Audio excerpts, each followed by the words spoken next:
What was your reaction when you saw these numbers, Matt? Yeah, mildly disappointing, I would say. So, I mean, based on a lot of people's kind of upward revisions right at the end of the quarter, seeing the strength out of China, I think people were expecting a number over 470. I mean, I was sort of expecting something in the 475 to 480 range.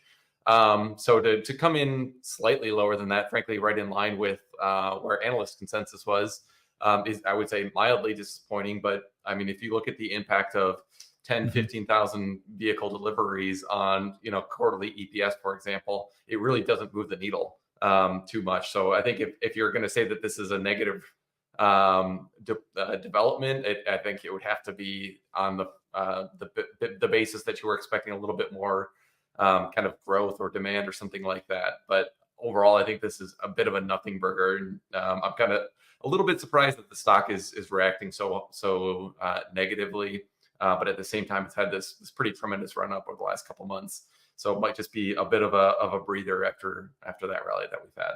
Well, Um, so Q1, remember we had that huge miss where people were expecting what 418, 420 or something like that, and Tesla yeah. ended up doing 380. I don't remember the exact number, but it was like that was a miss. Like that's a miss that should send the stock down. This is a bit of a nothing burger. I mean, honestly, had they been at 482, let's say, I don't think the stock should have been up 5%. And if they were at 462, I don't think the stock should be down 5%.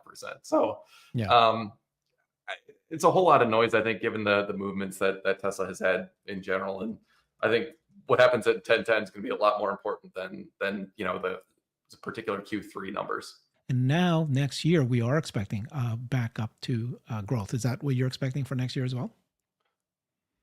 Yeah, I mean, so we kind of had this disagreement with Jeff Lutz when we did Cyber Yeah. Bulls a while ago, and he was saying like, oh look, Tesla disclosed basically that they're going to do, I forget what the exact number was, 2.7, 2.8 million Right. units, something like that.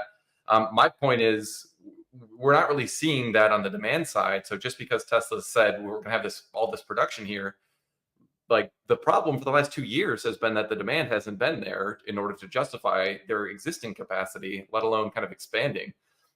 So, I think this is maybe another kind of chink in that thesis that Tesla is going to be able to grow significantly. That's all Yep. right. I'm a lot more comfortable kind of forecasting something closer to 2.2 than 2.6, 2.7, 2.8. But again, I think all that is kind of noise relative to what the company's doing on autonomy. Are you expecting what are you expecting for 2024? It's going to be at 1.8, or do you think it's going to be now lower than the 1.8 total million sales? Yeah, I think it's a bit of a stretch to think that they'll have year over year growth right now. I mean, and even if they do, it's probably going to be marginally by like a couple thousand units or something like that. I guess Cybertruck continuing to ramp might help that a little bit because you got an extra product in there. But I mean, you're definitely going to have year over year declines in 3 and Y. Cybertruck's going to help kind of offset that a little bit. So Mhm.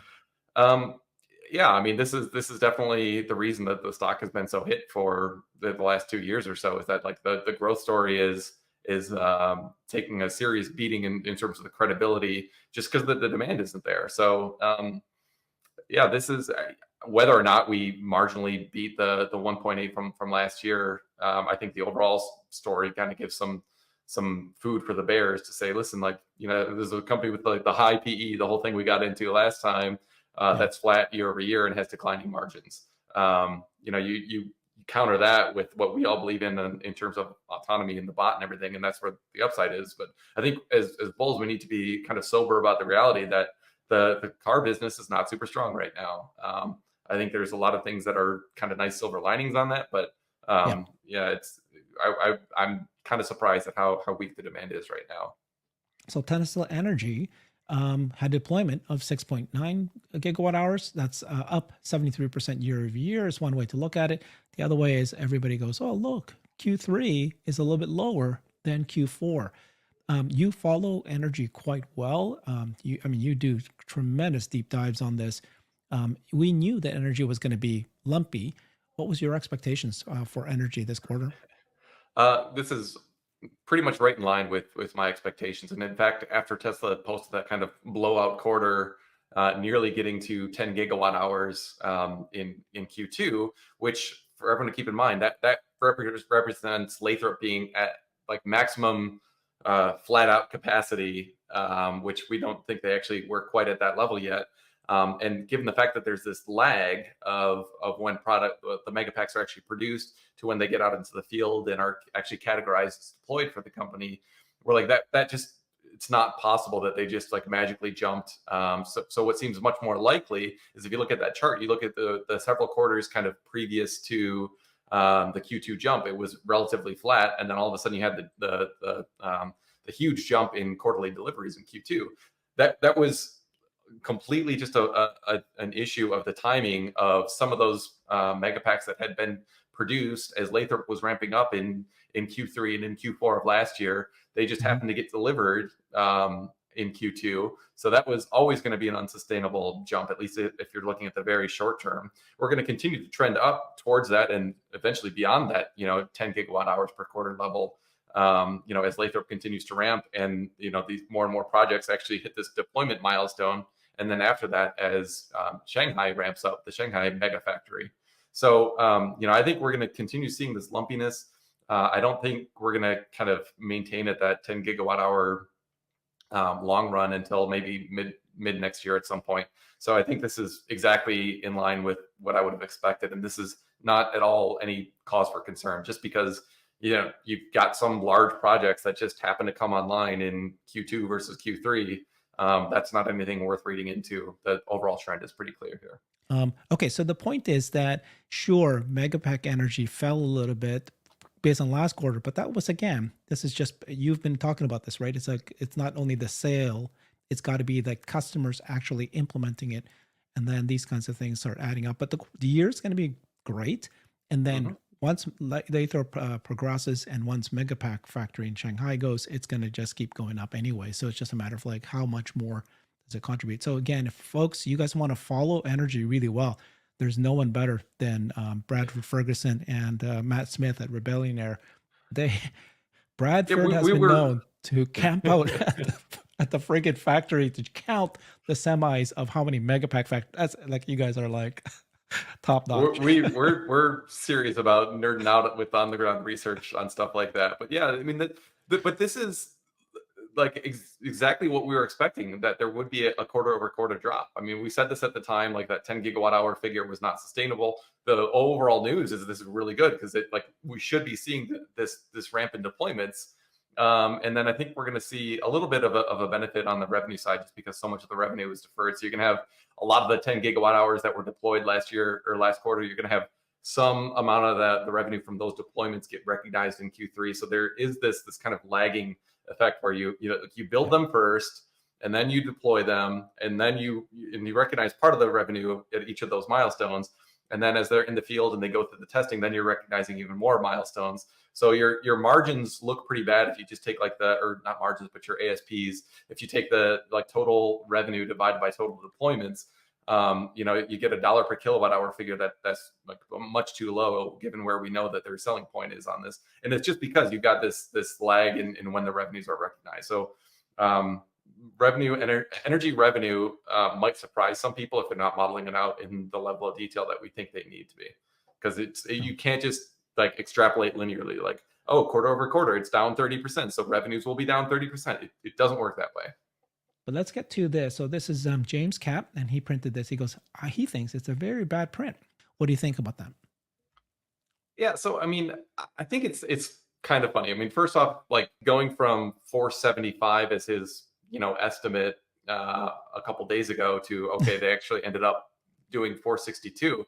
Like, is like the language of this post just seems like a little bit hyperbolic to me. Like, oh man, like U.S. sales were like 12,000 fewer than I was expecting a couple days ago. Like, margins are down. Like it's like it just seems like a little bit of an overreaction.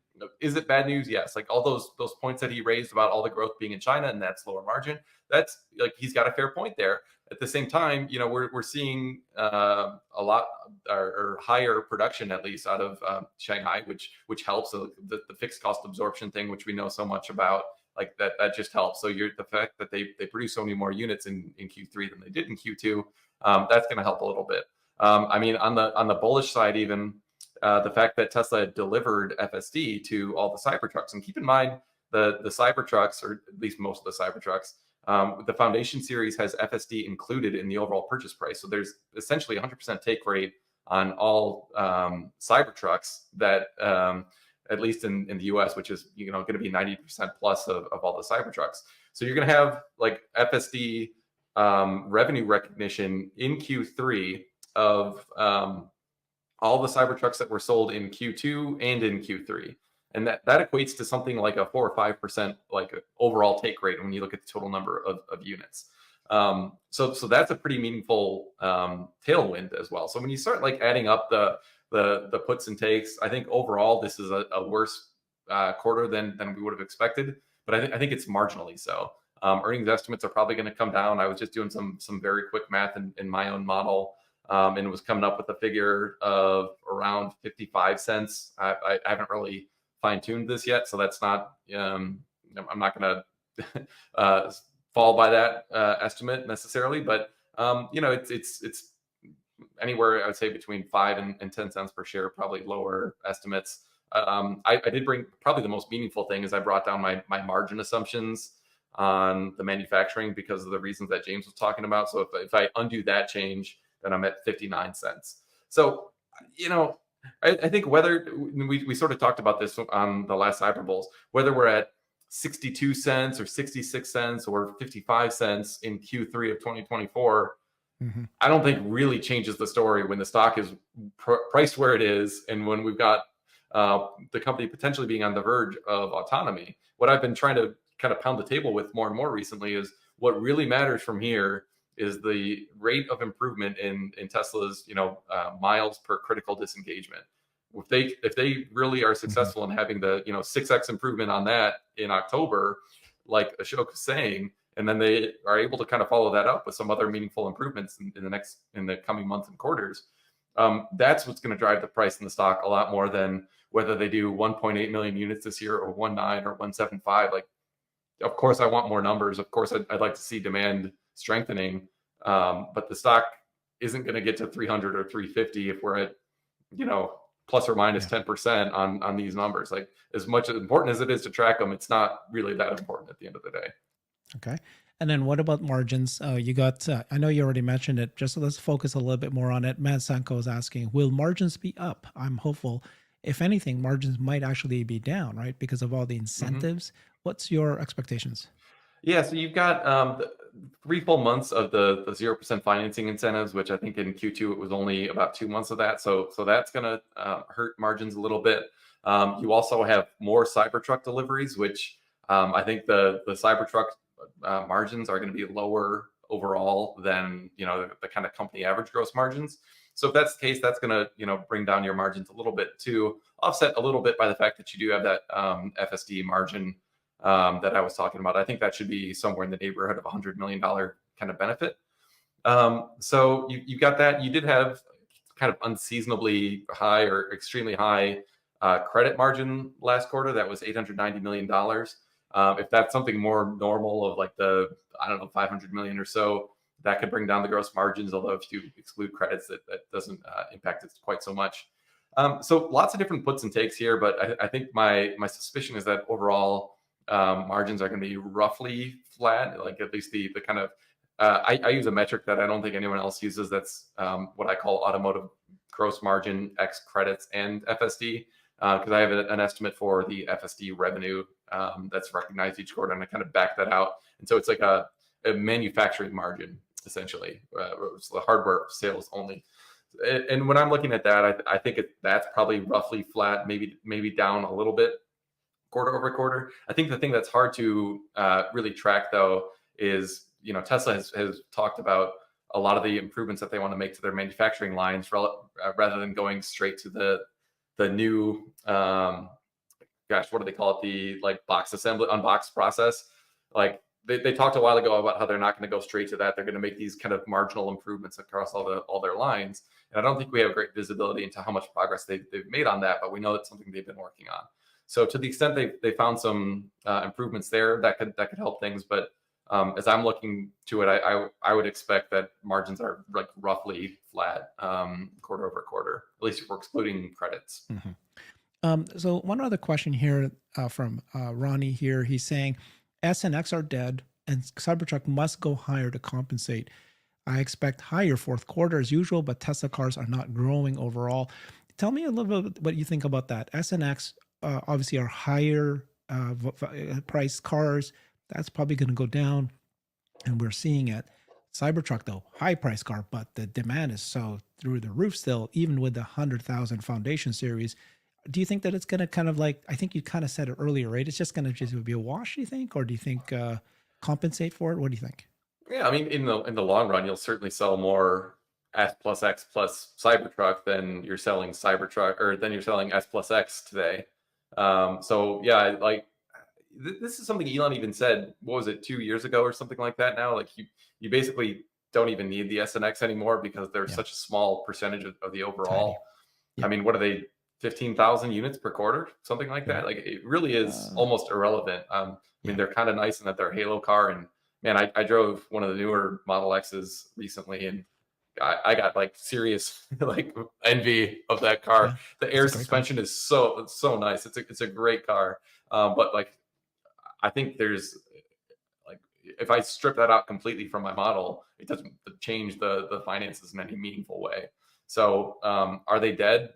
No, but are they important? No, they were important prior, Yeah. to Master Plan Part Two. But I don't think this is, um, the future's autonomy. It's not, like increasing S and X sales 3%. Wow. Look at you, Matt. You reframe it back to autonomy. Love you. You repeated that at least 4 or 5 times. Well, I I think like it. I think when the stock's rising, everybody thinks we're going to go like straight to the moon, and I think get a little overexcited sometimes. And I'm trying to like tamper the positive when it gets a little too positive. And on the same time, this miss is not really that important either. Um, if you believe in autonomy, then like I think we need the most important thing is to be realistic on what's happening there. Mhm. And like how much I love the like nerdy financial quarterly stuff. So I'm happy to kind of get in there and talk about it. But really, we do need to keep our eyes on the prize as investors and not get Yeah. shook up over these quarterly movements, even though they are important and they are indicators of overall demand, which is important to know and to model. I just think it's a little tempered enthusiasm on the upside, and when we have a day like this where we've got a quote unquote miss that's actually right in line with expectations. There's mildly negative takeaways from this, I would say, but I think it's just important to be sober about the good and the bad and look at things as neutrally as possible. Wow. When are they going to report FSD? And what would you like, or not FSD, but autonomy, some metric? What Yeah. would you like them to be reporting on a quarterly basis? Yeah, I mean, I think subscriptions is going to be the one that they probably end up reporting. I don't think it's the most important one, but like if I'm a financial analyst and I need to, like the thing you always hear the financial analysts on the call say is, "Tell me how to think about like autonomy Mhm. or like whatever." Like this has become like a trigger for me that I listen to all these different earnings calls, not just Tesla, but everywhere else, and so many analysts say, "Tell me how to think about blah blah blah blah blah." Like no, your job as an analyst is to think about that and then ask the questions that will help Mhm. you sharpen that thinking. So the thing I think Tesla is likely to disclose first would be that subscriptions rate, and I think the reason is we're going to see a somewhat predictable increase in subscriptions, both as the capability of FSD improves, and then you've just got more quarterly sales, kind of going over time. I think take rate they haven't wanted to disclose because it's been mostly on a trend down when it was a purchase option. But when you have subscriptions, if you report like an absolute value of like subscribers, that's only going to go up over time, I suspect. And so that would be the easiest one for them to start reporting and to get people to say, oh yeah, like I can put a subscription number in my model and start carrying that forward. And then by 2027, my model says I'll have 1 million subscribers, and so then like you can start ascribing some value to it that way. So to me, that's the easiest one. The thing that I'm most interested in right now is, Mhm. like you said, not only the miles per critical disengagement, But I think the thing that is most important is the improvement in that metric in the coming months and Yep. quarters. So that tweet by Ashok, or by the Tesla AI handle, that said a 6x improvement in that metric with V13 that's coming in October.